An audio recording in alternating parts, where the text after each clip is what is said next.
এবার বান্দোয়ান থেকে সে একেবারে মানবাজারে চলে আসছে, যে কারণে তার গলায় রেডিও কলার পরানো রয়েছে এবং সেখান থেকে বন দপ্তরের আধিকারিকরা বুঝতে পারছেন সে কোথায় রয়েছে, কিন্তু এখনো ধরা দেয়নি বাঘিনী। আশেপাশে যাবেন না, বাঘটি কিন্তু আপনাদের আশেপাশে জঙ্গলে ঘোরাফেরা করছে।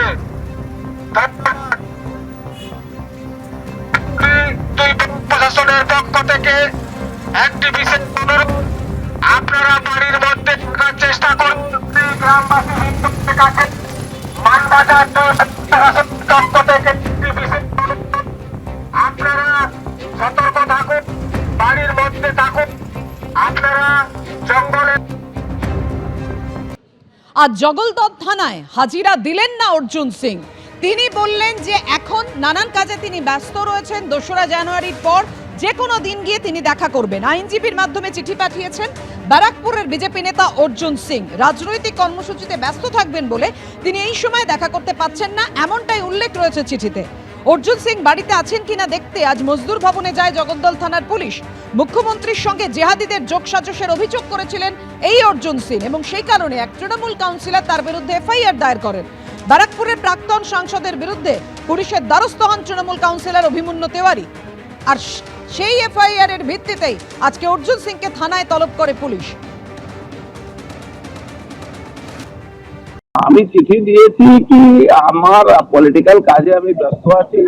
আমি 2 তারিখে বলেছিলাম 2 তারিখে পরে যাব, 2 তারিখে আমার নোটিশ দিন, 2 তারিখে পরে। ও আচ্ছা, আজকে চিঠি দিয়ে দিয়েছেন? মানে আপনি হাজির হতে পারছেন না বলে চিঠি দিয়ে পুলিশকে জানিয়েছেন, তাই তো? হ্যাঁ, আমার লয়ার জানিয়ে দিয়েছে।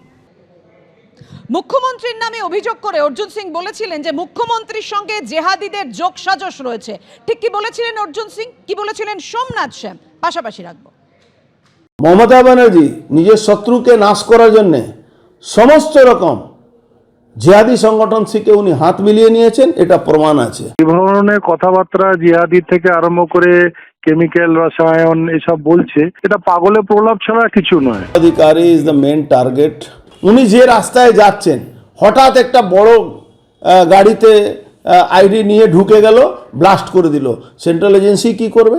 আইডি ব্লাস্ট হতে পারে, স্প্রে ফেলে দেওয়া যেতে পারে, ফলস বুম বানিয়ে উনার কাছে পৌঁছে গিয়ে উনার উপরে অ্যাটাক করতে পারে। 2026 ইলেকশনের আগে শুভেন্দু অধিকারকে মারিয়ে দিতে পারেন, তাহলে মমতা ব্যানার্জি পবারা হয়ে যাবে। মমতা ব্যানার্জি নিজের শত্রুকে নাশ করার জন্যে সমস্ত রকম জিহাদি সংগঠন থেকে উনি হাত মিলিয়ে নিয়েছেন, এটা প্রমাণ আছে। একদম সঠিক কথা বলেছি।